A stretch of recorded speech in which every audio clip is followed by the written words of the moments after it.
మిత్రులకు నమస్కారం. మన ముచ్చట్లలో ఈరోజు మరొక కథ చెప్పుకుందాం. అదొక పెద్ద నగరం, హైదరాబాద్ లాంటి పెద్ద నగరం, అందులో గచ్చిబౌలి లాంటి ప్రదేశం. అక్కడ ఎంతోమంది సాఫ్ట్వేర్ ఉద్యోగులు, పెద్ద పెద్ద కమ్యూనిటీస్ ఉంటాయి, మనకందరికీ తెలిసిన విషయమే. అందులో ఒక 4-5 టవర్స్ ఉన్నటువంటి ఒక మంచి పెద్ద కమ్యూనిటీ. అందులో అందరూ కూడా మంచి సాఫ్ట్వేర్ ఉద్యోగులు, భార్యాభర్తలు కూడా సాఫ్ట్వేర్ ఉద్యోగులుగా ఉన్నటువంటి అదొక ప్రపంచం. అందులో అర్జున్ కుటుంబం ఒకటి ఉంటుంది. అర్జున్ ఒక సాఫ్ట్వేర్ ఎంప్లాయీ, అతని భార్య ప్రియా కూడా ఒక సాఫ్ట్వేర్ ఉద్యోగి. వాళ్ళకి విహాన్ అనే కొడుకున్నాడు, 8 సంవత్సరాల కొడుకు ఉన్నాడు. మరి వాళ్ళ తల్లిదండ్రులు కూడా గ్రామం నుంచి వచ్చి వీరితో పాటే ఆ అపార్ట్మెంట్లో నివసిస్తున్నారు.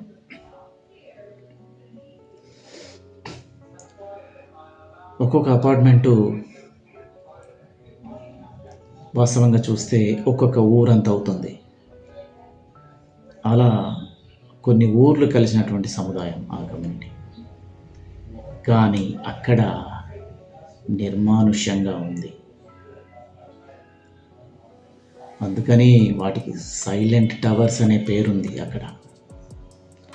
మరి సైలెంట్ టవర్స్ ఏంటి, ఎందుకలా? ఎందుకంటే ప్రతి ఒక్కరూ ల్యాప్టాప్ ఓపెన్ చేసిన మొదలు ల్యాప్టాప్ క్లోజ్ అయ్యేంత వరకు వేరే ప్రపంచాన్ని చూడరు. ఎవరి పనులలో వాళ్ళు ఉంటారు, ఎవరితో ఎవరు మాట్లాడుకోరు. పార్కులలో పిల్లలు ఆడుకునే దృశ్యాలు కనబడవు. వృద్ధులు వాకింగ్ చేస్తూ ముచ్చట్లు పెట్టే సన్నివేశాలు కనిపించవు. పండుగలు, సెలబ్రేషన్లు, కోలాహలం కనిపించదు. అక్కడ లేనివంటూ లేవు, అన్ని సౌకర్యాలు ఉన్నాయి. పార్క్ ఉంది, జిమ్ ఉంది, కమ్యూనిటీ హాల్ ఉంది, మీటింగ్ హాల్ ఉంది, ప్లే ఏరియా ఉంది, పిల్లలకు ఉంది, పెద్దలకు ఉంది, ముసలి వాళ్ళకు ఉంది, అందరికీ ఉన్నాయి. మంచి గార్డెన్ ఉంది. కానీ ఎవరు బయటికి వెళ్ళరు. నిర్మానుష్యంగా ఉంటుంది. అక్కడ ఉన్నటువంటి వాచ్మెన్లు కూడా మహా చిరాకు పడే పరిస్థితి. కేవలం గేటు తీయడం పెట్టడం వరకే తప్ప అక్కడ ఎవరు మందలించేవారు కానీ పలకరించేవారు కానీ ఏ పరిస్థితి అక్కడ కనపడదు.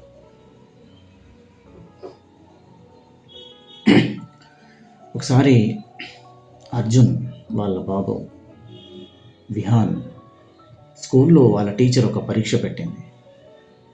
ఆ పరీక్షలో మీ కుటుంబంతో గడిపినటువంటి కొన్ని అనుభవాలను, అనుభూతులను గురించి రాయమని చెప్పిన సందర్భంలో అందరూ బాగానే రాశారు. మా తరగతిలో ఉన్నటువంటి పిల్లలందరూ కూడా రాయగలిగారు. కానీ విహాన్ మాత్రం ఖాళీ పేపర్ ఇచ్చాడు. ఎందుకంటే అతనికి అలాంటి అనుభూతులు ఏవీ లేవు, అలాంటి అనుభవాలు ఏవీ లేవు. మరి మరునాడు టీచర్ ఆ పేపరు కరెక్షన్ చేసిన తర్వాత చూస్తే విహాన్ను ప్రశ్నించింది, విహాన్ ఏమిటిది ఖాళీగా పెట్టావని. అప్పుడు అతను చెప్పాడు, మాకు అలాంటి అనుభవాలు ఏమీ లేవి టీచర్, మేము ఎవరితోనూ ఎక్కడ తిరిగింది లేదు, ఎప్పుడు ఎలాంటి ఎంటర్టైన్మెంట్ లేదు అని చెప్పి అతను అమాయకంగా టీచర్తో అన్నాడు. అప్పుడు ఆ టీచర్ అతని పరిస్థితిని చూసి కన్నీరు పెట్టుకుంది. వెంటనే ఆ రోజు సాయంత్రం వాళ్ళ నాన్నగారు అర్జున్కి ఫోన్ చేసింది. ఇదండి పరిస్థితి.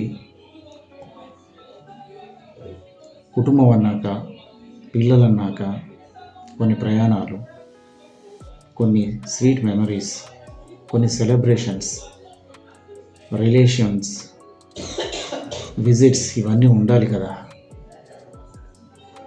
ఇలాంటి వాతావరణం పిల్లలకు అసలే మంచిది కాదు, పెద్దవాళ్ళకు కూడా అనారోగ్యాలకు దారితీస్తుందని చెప్పి ఆ టీచర్ చెప్పిన సందర్భంలో అర్జున్ ఆలోచనలో పడ్డాడు.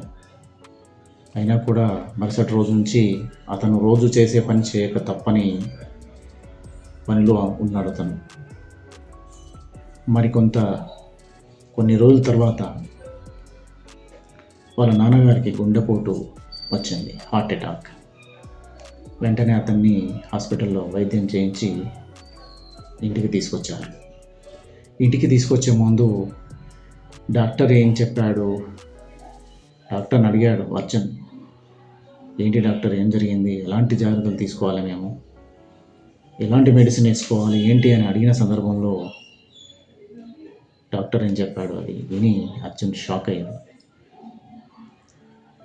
కావాల్సింది మెడిసిన్ కాదు, ఆపరేషన్లు కాదు, కుటుంబంతో మీరు సమయాన్ని ఇవ్వాలి, వారితో మాట్లాడాలి, ప్రేమగా ఉండాలి, 4 విషయాలు చర్చించుకోవాలి, మంచి ప్రదేశాలు తిరగాలి, సమాజాన్ని చూడాలి. ఇవన్నీ చేస్తే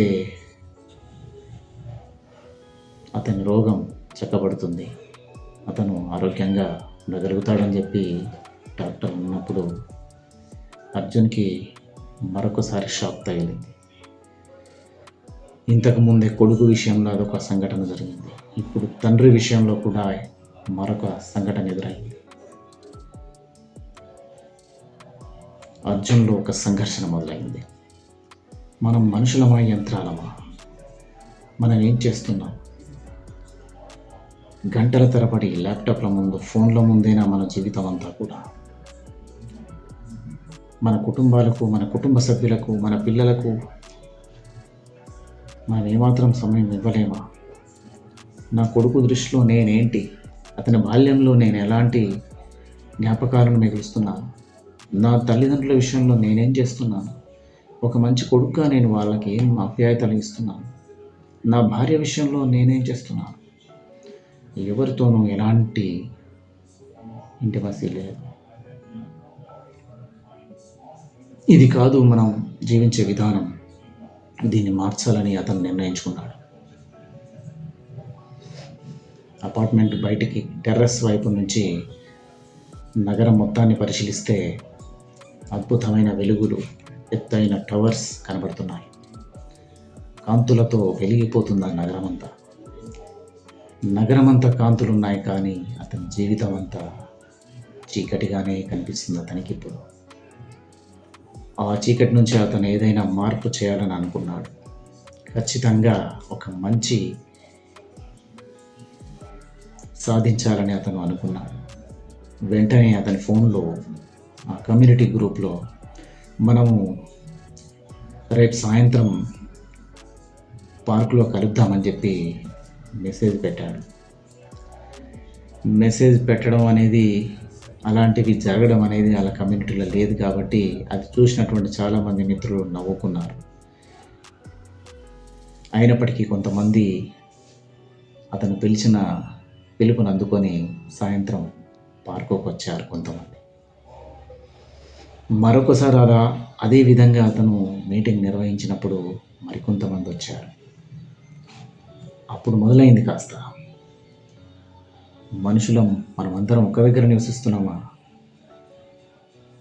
మాది కేరళ, మాది కాశ్మీర్, మాది పంజాబ్, మాది నల్గొండ అని ఇలా రకరకాల వాళ్ళు ఊర్ల పేర్లు, వాళ్ళ రాష్ట్రాల పేర్లు చెప్పుకుంటూ, వాళ్ళ సంస్కృతి సంప్రదాయాలు చెప్తూ, వాళ్ళ వంటకాలు, వాళ్ళ పాటలు, వాళ్ళ దుస్తులు, వాళ్ళ వేషధారణ, ఇవన్నీ పెద్దవాళ్ళు ముచ్చటించుకుంటున్నారు. చిన్నపిల్లలంతా అక్కడ కలిసి మాట్లాడుతున్నారు. యువకులు కూడా అక్కడ తిరుగుతూ మాట్లాడుకుంటున్నారు. కొంతమంది ఆటలాడడం కూడా మొదలుపెట్టారు పిల్లలు. ఈ రకంగా వాళ్ళ మధ్య అప్పుడప్పుడే పరిచయాలు ప్రారంభమైనవి. ఆ టవర్స్లో ఉన్నటువంటి ప్రజల మధ్య కొంత ఇంటరాక్షన్ పెరుగుతూ వచ్చింది. అందరిలో కమ్యూనికేషన్ పెరిగింది. ఫోన్లు మాట్లాడుకోవడం మొదలైంది. అప్పుడప్పుడు సాయంత్రం కలిసి బయటికి వెళ్ళడం మొదలైంది. కూరగాయలు కొనడానికని, ఏదైనా షాప్కి వెళ్ళడం కానీ, రకరకాలవన్నీ కూడా ప్రారంభమైనాయి. ఆ తర్వాత నెమ్మదిగా అర్జున్ ఇది ఇలాగే కొనసాగాలని చెప్పి అపార్ట్మెంట్లో కొన్ని పండుగలు కూడా నిర్వహించారు. విహాన్ బర్త్డే కూడా నిర్వహించారు. అలాగే బతుకమ్మ వచ్చినప్పుడు బతుకమ్మ సెలబ్రేట్ చేశారు, ముగ్గులు వేశారు. అందరూ పార్కులలో తరచుగా కలుస్తూ ముచ్చట్లు పెట్టుకుంటున్నారు. ఆ రకంగా ఆ టవర్స్ ఉన్నటువంటి ఆ కమ్యూనిటీలో ఒక మార్పు కనిపించింది.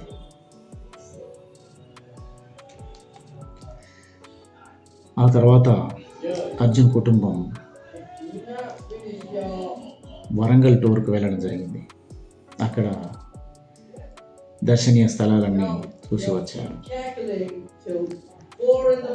తర్వాత తాతగారితో కలిసి అర్జున్ హైదరాబాద్లోని చార్మినార్ చూసి రావడం జరిగింది. ఈ రకమైనటువంటి అనుభవాలన్నీ కూడా అర్జున్కి దొరికాయి. మరొకసారి అర్జున్కు వాళ్ళ టీచర్ ఎగ్జామ్ పెట్టినప్పుడు అతను 3 పేజీల నిండా అతని యొక్క అనుభవాలని రాయడం జరిగింది.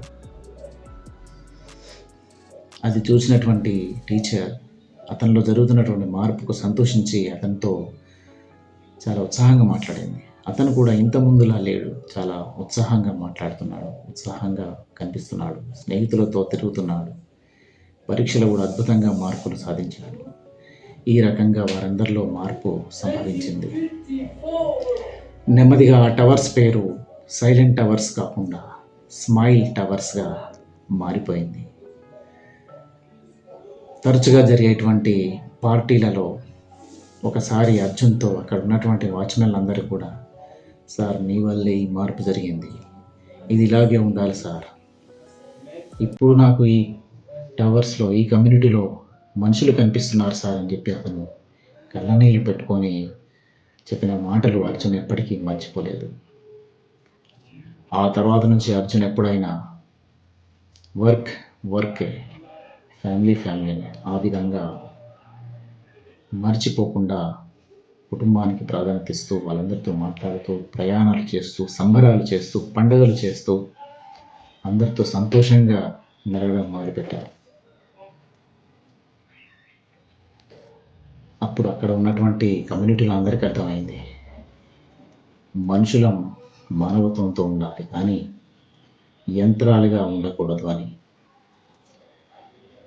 అప్పటి నుండి ఆ కమ్యూనిటీలో స్మైలింగ్ టవర్స్ అన్నీ కూడా ఎన్నో సెలబ్రేషన్స్ చేస్తూ అక్కడ ఉన్నటువంటి ప్రాంతానికి ఆదర్శంగా నిలబడ్డాయి.